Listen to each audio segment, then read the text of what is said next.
Cricket के fan loyal होते हैं, लेकिन क्रिकेट की टीम जो होती है वो लॉयल्टी नहीं दिखाती है।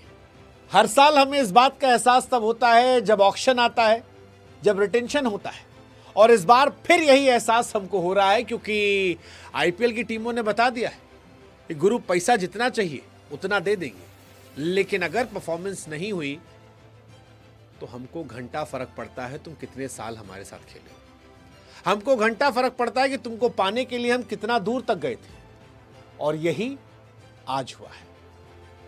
खबर आई आईपीएल के रिटेंशन को लेकर कि कोलकाता नाइट राइडर ने आईपीएल के इतिहास के तीसरे सबसे महंगे खिलाड़ी वेंकटेश अय्यर को रिलीज कर दिया। वही वेंकटेश अय्यर जिनके लिए विनिंग कैप्टन श्रेयस अय्यर को छोड़ दिया गया था, वही वेंकटेश अय्यर जिनके लिए पैसों की सीमाओं को लांघ दिया गया था, वही वेंकटेश अय्यर जिन्होंने पिछली बार सेमीफाइनल में फाइनल में अर्धशतक बनाया था और केकेआर को चैंपियन बनाया था।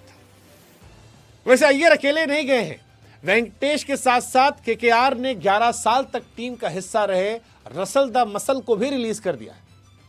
हमको तो लगता है रसल को इस बार कोई खरीदा और वो केकेआर कोई ठोक दिए तो दिलचस्प हो जाएगा देखना, क्योंकि रसल का छोड़ना शॉकिंग है।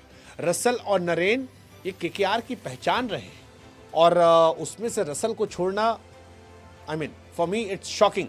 12 करोड़ में तो रिटेन हुए थे, क्या रसल की कीमत 12 करोड़ की भी नहीं है? बैटिंग भी करते हैं, बॉलिंग करते हैं, फील्डिंग करते हैं। खैर जो कुछ है ये टीम में कहानी है। अगले 10-12 मिनट में हम आपको आईपीएल के रिटेंशन, रिलीज और ट्रेड की सारी जानकारी देने वाले हैं, तो थोड़ा सा धैर्य रखिएगा, और सबसे ज्यादा झटका आपको कहां लग रहा है वो हमको कमेंट सेक्शन में बताते रहिएगा। कहानी जो झटकेदार हमको लगी वो थी चेन्नई सुपर किंग के पथिराना को छोड़ने की। बेबी बॉय, धोनी का बॉय, वो लड़का जिसे धोनी ने पकड़ा, तराशा, निखारा, वो जिसे हम मलिंगा कह रहे थे, चेन्नई सुपर किंग ने उसे छोड़ा, और वो पथिराना अब सीएसके का हिस्सा नहीं है। कॉनवे और रचिन रविंद्र को भी रिलीज कर दिया गया है।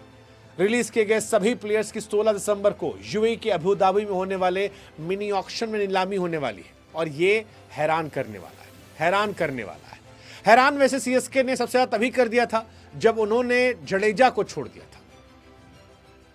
सीएसके मुझे लगता है कि लॉयल्टी के मामले में सबसे कमजोर टीम है, एक्सेप्ट धोनी, क्योंकि सीएसके ने रैना को छोड़ा था, सीएसके ने जडेजा को छोड़ दिया।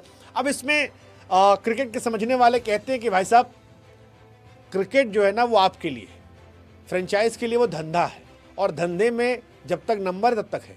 आप जडेजा के विकेट देख लो, बीते कुछ सालों में आपको नजर नहीं आएगा, जडेजा का इंपैक्ट नजर नहीं आएगा। 2023 भले जिताया हो, लेकिन 24 में वो फ्लॉप थे। क्या वो टी20 क्रिकेट में रेलेवेंट है? पता नहीं। यही कहानी वो आपके रैना को लेकर भी कहते हैं, लेकिन हम और आप इमोशन के तौर पर देखते हैं, और इस इमोशन में सवाल उठता है कि वेयर इज लॉयल्टी। लॉयल्टी तो आरसीबी ने भी नहीं दिखाई स्वास्तिक चिकारा को लेकर। वो चिकारा जिसे यूपी में जबरदस्त खेलने के बाद लिया गया था, वो चिकारा जिसे आरसीबी में रखा गया और आरसीबी में लड़कों को लगता है कि शायद खेलेगा, वो चिकारा जो विराट भैया विराट भैया विराट भैया कर रहा था और फिर 1 मिलियन फॉलोअर मिल गया, वो चिकारा जो आरसीबी के जीतने के बाद कई पॉडकास्ट में आरसीबी के नाम पर फॉलोअर चला गया, लेकिन चिकारा को खिलाया नहीं गया, और अब चिकारा को भी रिलीज कर दिया गया। रिलीज राजस्थान ने संजू सैमसन को भी कर दिया है, सब कैश डील में चल रहे हैं। सवाल है कौन रिटेन है, कौन रिलीज है, ये अब आपको बताएंगे हम, क्योंकि आरसीबी जो चैंपियन टीम है, डिफेंडिंग चैंपियन, उसने 8 खिलाड़ी रिलीज कर दिए, और ये बहुत बड़ी बात है। आईपीएल ऑक्शन के लिए आरसीबी के पास 16.4 करोड़ रुपए बचे। पंजाब और गुजरात ने 5-5 खिलाड़ी रिलीज कर दिए, इनके पास भी ठीक ठाक पैसे बचे। मुंबई, उसने 8 खिलाड़ी रिलीज किए। भाई साहब तेंदुलकर को ट्रेड कर दिया, मतलब अर्जुन तेंदुलकर, जिनको लोग मान रहे थे कि सचिन तेंदुलकर के कोटे का एक परमानेंट हिस्सा जो है वो मुंबई में है, उनको भी ट्रेड कर दिया गया। 8 खिलाड़ियों को रिलीज, कई खिलाड़ियों को ले भी लिया गया, शार्दुल ठाकुर, रदरफोर्ड, मयंक मार्कंडे, उन्हें जोड़ लिया गया। हाँ, अर्जुन तेंदुलकर लखनऊ जाएंगे। मुंबई जो है उसके पास पर्स बचा है, लेकिन कम है। हालांकि मुंबई की टीम सॉर्टेड है, मुझे लगता नहीं कि उन्हें बहुत कुछ ऑक्शन से खरीदना है। सनराइजर हैदराबाद, उन्होंने तो भाई पूरा एकदम लॉटरी खाली कर दिया, जबरदस्त पैसा बचा लिया। शमी को छोड़ दिया। एसआरएच के पास फिलहाल 25.5 करोड़ बचे, बहुत बड़ी रकम है। दिल्ली कैपिटल ने 6 खिलाड़ी रिलीज कर दिए, फरेरा को ट्रेड कर दिया, दिल्ली के पास भी लगभग 22 करोड़ बचे हैं। लेकिन सबसे ज्यादा बदलाव केकेआर ने किए, 9 खिलाड़ियों को रिलीज किया, that's huge. Moeen Ali, de Kock, Gurbaz, Mayank Markande, I mean huge. ये बहुत बड़ी कहानी है। सीएसके जडेजा को रिलीज करना, सैमसन को जोड़ना, फिलहाल सबसे ज्यादा पैसा सीएसके के पास है, 43.4 करोड़ रुपए है। 7 प्लेयर को रिलीज किया है आरआर, उनका 16 करोड़ रुपए। अब अगर बात की जाए बड़े खिलाड़ियों की जिन्हें रिलीज किया गया, तो सबसे बड़ा पैसों के हिसाब से नाम जो है वेंकटेश अय्यर का है, खराब प्रदर्शन था, निकाल दिया गया। सेकेंड जो है वो रसल का है। संजू सैमसन का रिलीज जो है वो बहुत तगड़ा है।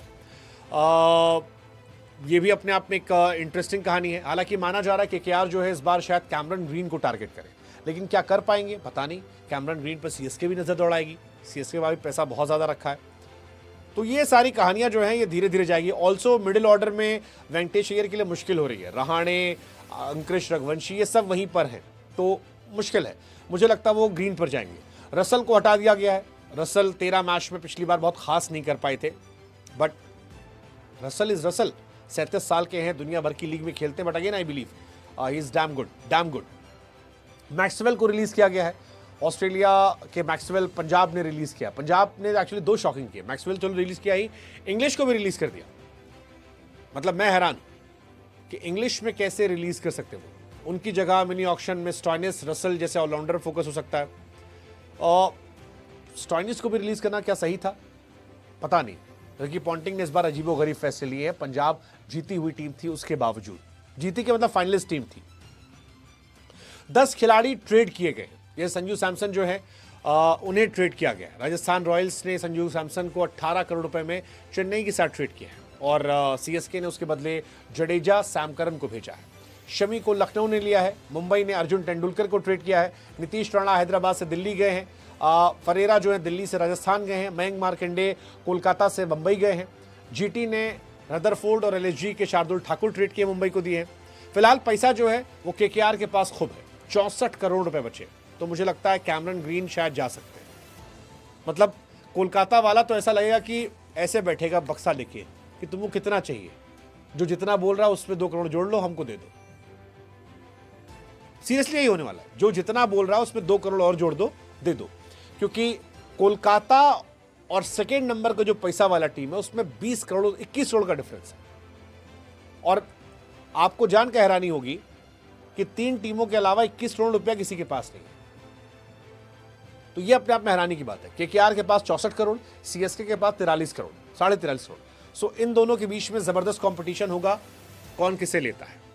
एसआरएच 25 करोड़ है। हालांकि अगर वो भी क्लासन को छोड़ देते तो भी माला माल होते, बट छोड़ा नहीं उन्होंने। एलएसजी के पास लगभग 23 करोड़ है। डीसी के पास 22 करोड़ है।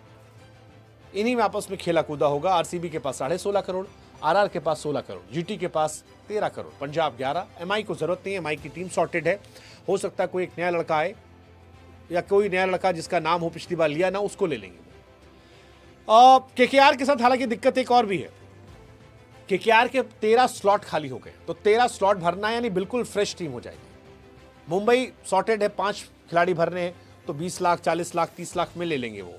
आरआर के 9 स्लॉट बाकी हैं। एलएसजी के 6, जीटी के 5, डीसी के 8, एसआरएच के 10, आरसीबी के 8, पंजाब के 4, सीएसके के 9। ये पूरी कहानी जो है मोटी मोटी टीम की आई है।